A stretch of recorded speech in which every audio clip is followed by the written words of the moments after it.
aqui no UOL, governo Lula decidiu enviar representante para a posse de Maduro na Venezuela, mas não será um representante do primeiro escalão. O governo Lula vai mandar para a posse que acontece agora no dia 10 de janeiro, vai mandar a embaixadora do Brasil em Caracas, Gilvânia de Oliveira. E aí, a gente lembra um pouquinho, dá um pouco do pano de fundo do que aconteceu. O Brasil não reconheceu, assim, de uma forma categórica, a eleição de Nicolás Maduro, porque o Brasil exigiu que fossem apresentadas as atas com o resultado da eleição. O governo venezuelano, o Tribunal Eleitoral da Venezuela, não apresentaram essa ata. Com essas atas, então, com isso, o governo brasileiro não reconheceu categoricamente a eleição de Nicolás Maduro. Agora, não vai ninguém do primeiro escalão do governo para a posse de Nicolás Maduro, mas o Brasil mandando a embaixadora em Caracas, isso é um gesto que significa o reconhecimento à eleição de Maduro ou não? Vou começar pelo professor Maurício Santoro. Professor. Boa tarde, Mauro.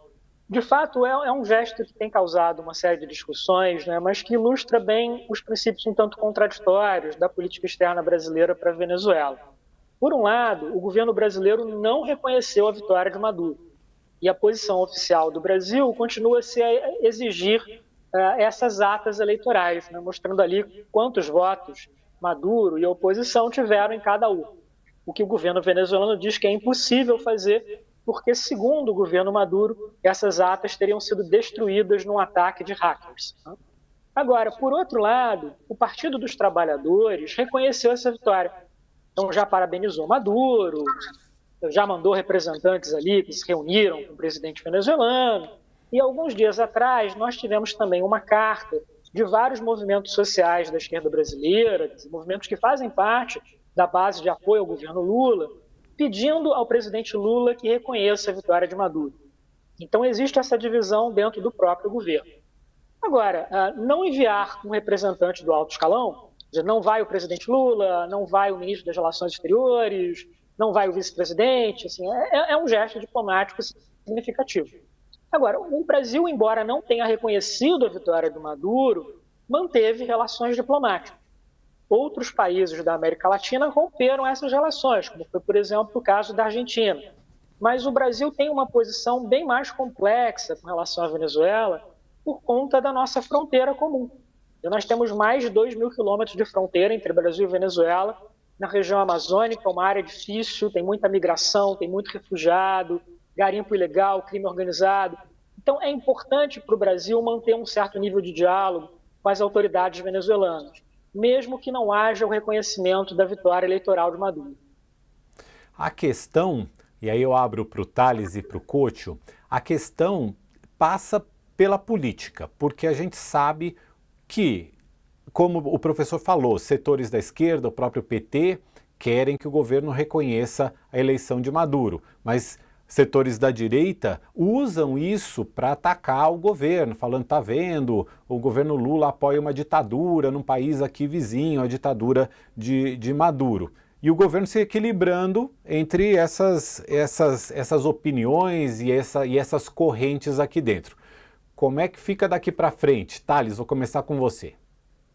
Olha, o que eu tenho ouvido aqui no governo, entre integrantes do governo, é que a ideia do Lula é passar o seguinte recado. Ele não quer briga com Maduro, mas ele não cederá ao Maduro. Ou seja, é meio que uma política, aquela política chinesa, né? O melhor caminho é o caminho do meio. Que é o que ele está seguindo. Mandar um recado para o Maduro e esperar agora deixar a bola com o Maduro. Se o Maduro vier com hostilidade, vai ser respondida essa hostilidade. Se não vier com hostilidade, tudo bem, fica tudo como dantes no terreiro de Abrantes. A mesma situação, a mesma não, mas semelhante, houve com relação à Nicarágua do Ortega. A Nicarágua, o Ortega estava hostilizando bispos e teve uma encrenca lá com o Vaticano. O Vaticano, o Lula ficou solidário ao Vaticano e não mandou ninguém para os festejos ninguém do alto escalão para os festejos lá do aniversário da Revolução Sandinista. O Ortega, e aí o Ortega mandou a embaixadora, mandou o embaixador brasileiro para fora. Então, diante dessa reação do Ortega, o Lula reagiu bem, mandando para fora a embaixadora da Nicarágua. Se o Maduro falar grosso, o governo vai responder na mesma medida. Mas se não falar, tudo bem, ficamos no caminho do meio. Couto, quero te ouvir também. Mais uma encrenca que o presidente Lula arrumou para ele mesmo, né? Cada amigo que ele arruma não é fácil. Mas eu acho que ele encontrou a melhor solução agora. Ele não legitima o Maduro, mandando a embaixadora, e não rompe relações. Sabe? Ele fica ali no jogo de espera, que é realmente uma situação muito complicada, né? O professor Santoro falou dos grupos de esquerda que mandaram uma carta para o Lula pedindo para ele reconhecer o governo do Maduro, mas eu lembro que também tem um outro grupo, né, de pessoas que apoiaram o Lula, mais para o centro-direita e tal, que mandaram uma outra carta pedindo para ele não reconhecer o Maduro. E o Lula fica ali no meio. Eu me lembro que uma vez, vendo esses movimentos no PT, ele comentou comigo: eu aqui me sinto um guarda de trânsito. Eu vejo gente indo para a esquerda, gente indo para a direita, gente indo para a esquerda, para a direita, eu fico só olhando. É mais ou menos isso que está acontecendo agora em relação à Venezuela. Agora, guarda de trânsito é bom. Não só movimentos aqui de dentro do país, mas também alguns movimentos, algumas entidades internacionais pressionam o Brasil, pressionam o governo Lula a dar declarações, a tomar medidas mais duras contra a Venezuela. Mas eu também fico me perguntando o seguinte: o que o Brasil pode fazer a essa altura do campeonato, professor Santoro? É uma ótima pergunta. Eu posso acrescentar uma pergunta, a sua pergunta, mano? Claro, Ao claro. professor. O que o Brasil ganharia? Excelente, acho que elas estão muito conectadas, né? Então vamos começar pela questão econômica, né? Quando a Venezuela era governada pelo Hugo Chávez, no auge do boom do petróleo, lá na década de 2000, a Venezuela chegou a ser um dos maiores parceiros comerciais brasileiros. Na época era o quinto maior, né? Só que com a crise econômica que veio no período do Maduro, nos últimos 10 anos, esse comércio hoje é insignificante. Então, embora seja um país próximo do Brasil, né, que tenha toda uma demanda por produtos brasileiros, hoje essa questão do comércio virou algo irrelevante e não é mais um instrumento pelo qual o Brasil poderia pressionar a Venezuela. Então, o caminho não seria pela economia. Poderia ser por onde? Né? Talvez pela questão da política. E algo assim tem acontecido. Por exemplo, um dos gestos mais críticos que o governo Lula tomou contra o Maduro foi impedir a entrada da Venezuela nos BRICS. Então, isso foi também uma ação muito, muito forte por parte do presidente Lula. Mas aí vem as ambiguidades e vem as contradições. Por exemplo, em nenhum momento também o presidente Lula ou o governo brasileiro disseram de maneira explícita que a Venezuela virou uma ditadura, que a Venezuela virou um regime autoritário. Isso é um debate que acontece na sociedade brasileira, na imprensa, na universidade, né? Mas não houve esse reconhecimento explícito por parte do governo brasileiro.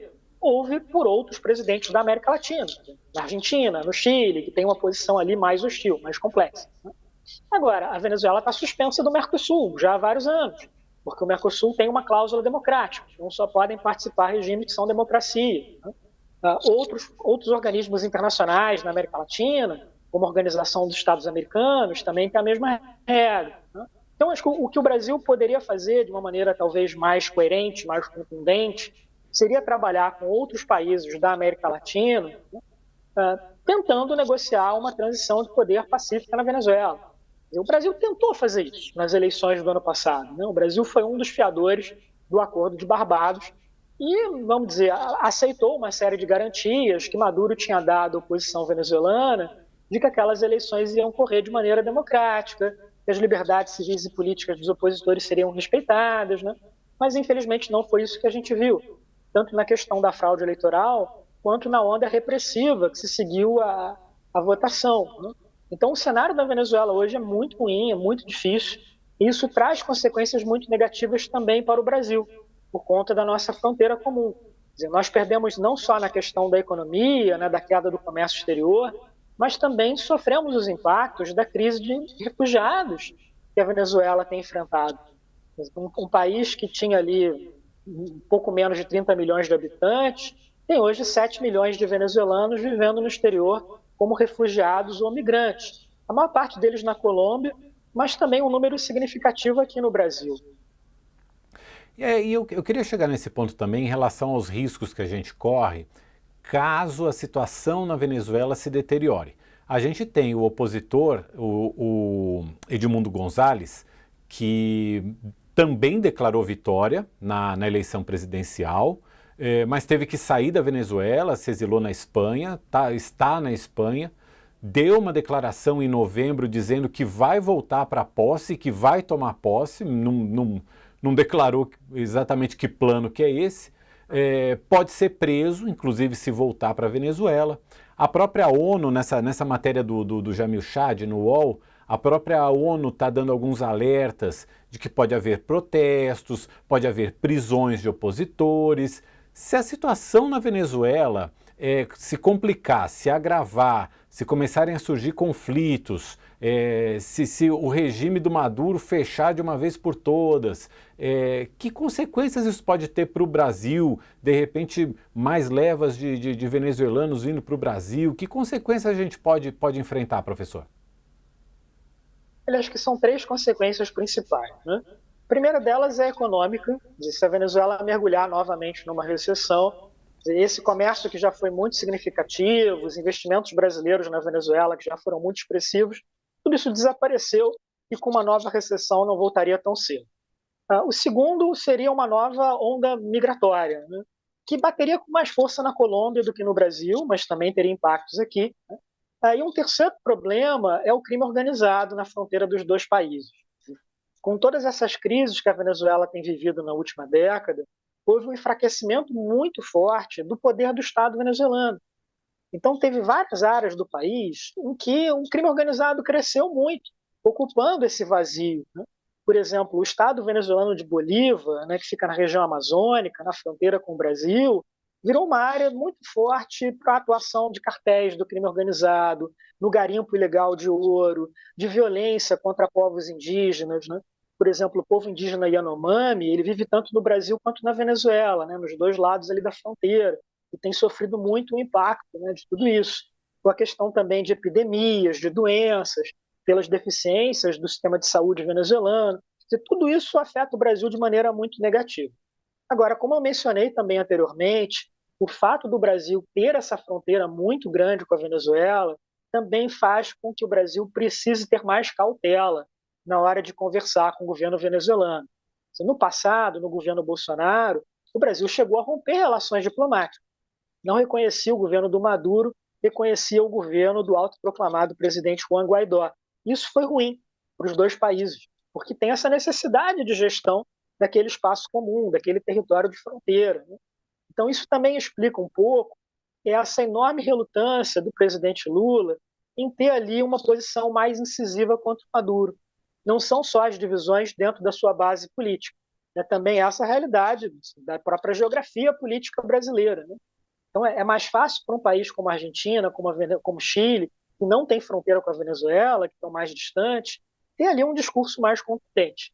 E, aliás, vale também lembrar que o Brasil está gerindo não só a sua própria embaixada em Caracas, mas também a embaixada da Argentina, né, que rompeu relações, o Brasil assumiu a representação dos interesses argentinos, e uma embaixada que tem refugiados venezuelanos dentro. Então, olha o tamanho do problema. Quer dizer, olha, não é pouca coisa, né? A diplomacia brasileira está enfrentando ali desafios muito complexos na Venezuela. Setor, e tem mais um problema para acrescentar esses que você citou, que é a questão da Guiana lá e do petróleo, né, da área equatorial da Amazônia lá. Eu me lembro, um ano atrás, o Brasil chegou a mandar tropas para Boa Vista e tal, porque havia o perigo da invasão da Venezuela na Guiana, passando pelo território brasileiro. Aliás, um detalhe que eu acho que você deve saber, né, que até hoje essas tropas não voltaram para as suas cidades, continuam lá em Boa Vista. Imagina que vidão que está, né? Eles estão esperando a guerra, mas só que não teve guerra. Eu te pergunto se a coisa complicar mais ainda para o Maduro, né, se houver uma pressão e ele entrar no modo desespero, ele não é capaz de retomar essa briga com a Guiana lá para ter um inimigo externo, para se fortalecer internamente? É bem lembrado, coach. A questão da Guiana realmente é importante, né? Foi uma das crises, né, que atravessaram a América do Sul no ano passado. E tem um detalhe muito curioso, né? Essa região que a Venezuela e a Guiana disputam, o Essequibo, ela já foi no passado reivindicada pelo Brasil. Lá no século XIX, no início do século XX, o Brasil também queria aquele território. E até o negociador do Brasil foi ninguém menos que o Joaquim Nabuco, né? Que é um político e diplomata de altíssimo gabarito. O Brasil perdeu essa negociação e aceitou a derrota de uma maneira muito tranquila, né? O que eu acho também que é algo que dá uma legitimidade muito grande para o Brasil mediar esse conflito, no sentido de que, assim, olha, nós também, né, já tivemos envolvidos ali, perdemos e a vida continua, né? Agora, qual é a discussão ali? Primeiro, existe realmente um conflito de fronteira que vem de muito tempo, que vem desde a independência da Guiana, nos anos 60, e que se agravou nos últimos anos pela descoberta de reservas de petróleo naquela região. Então, tem uma questão econômica, financeira ali. Há muitos analistas que acreditam que o Maduro estaria só criando uma pressão política para tentar tirar algum benefício econômico da Guiana, conseguir ali algum tipo de indenização e mais ou menos se acalmar, né? Mas existe também essa possibilidade, né, de que toda essa crise seja manipulada pelo governo venezuelano numa tentativa de criar ali um tema de unidade nacional num período de crise. Ou, em outras palavras, que o Maduro fizesse com a Guiana o que a ditadura militar argentina fez com as Ilhas Malvinas, né? É a possibilidade de um conflito armado. Eu acho que essa possibilidade é baixa, mas se as coisas realmente saírem do controle e virar um choque militar, isso talvez envolvesse diretamente o Brasil, porque aquele território ali é um território muito difícil, né? Ali é um terreno de floresta fechada, de montanha. Então, se houvesse ali um ataque do exército venezuelano, ele provavelmente teria que atravessar o território brasileiro para chegar na Guiana. Então, olha o tamanho do problema, né? Olha o tamanho da crise. Então, quando o exército brasileiro deslocou tropas ali para a fronteira, foi muito nesse elemento de dissuasão, né? O que é uma coisa que o Brasil já fez em outras ocasiões, por exemplo, as grandes negociações diplomáticas de fronteira do Barão do Rio Branco, elas com frequência foram acompanhadas por esse deslocamento de tropas, né? É um caso que eu acho fascinante, né, um contrafactual da história brasileira. Quando o Brasil negociou o Acre com a Bolívia, as tropas do exército estavam lá na fronteira com a Bolívia, incluindo então o que era então um jovem cadete do exército brasileiro chamado Getúlio Vargas, né? Imagina se aquela guerra tivesse acontecido, né, e o cadete Vargas tivesse sido morto em combate. A história do Brasil teria sido completamente diferente, né? Mas continuar em temas